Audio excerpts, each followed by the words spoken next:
भाजप हा पक्ष कितीही जरी म्हणत असला आम्ही जातीवादी नाही, तरी देखील त्यांच्या कृतीतून त्यांच्या कामांमधून हे नेहमीच दिसून येतं. तर आता नेमकं काय घडलंय तुम्हाला प्रश्न पडला असेल तर आपण जाणून घेणार आहोत. परंतु तत्पूर्वी तुम्हा सर्वांना विनंती असेल, आर आर नेटवर्क आपल्या चॅनलवरती जर तुम्ही नवीन असाल तर चॅनलला नक्कीच सबस्क्राईब करा. तर मित्रांनो, तुम्हाला सांगू इच्छितो, गेल्या काही दिवसापूर्वी जे आहे शिवजयंती निमित्त जे आहे नागपूर या ठिकाणी एक कार्यक्रम चालू होता.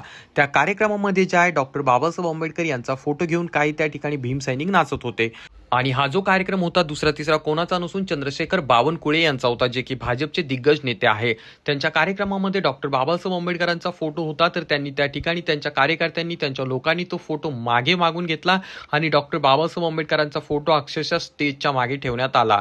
हा व्हिडिओ सोशल मीडियावरती अतिशय मोठ्या प्रमाणात व्हायरल झालेला आहे. अनेक जण याबाबत प्रतिक्रिया देताना दिसत आहे.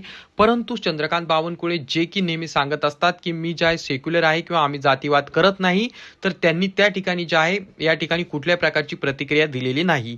तर सोशल मीडियावरती हा व्हिडिओ अतिशय मोठ्या प्रमाणात व्हायरल होत आहे. तर यावरनं तुमचं काय मत आहे खाली कॉमेंटमध्ये नक्कीच सांगा.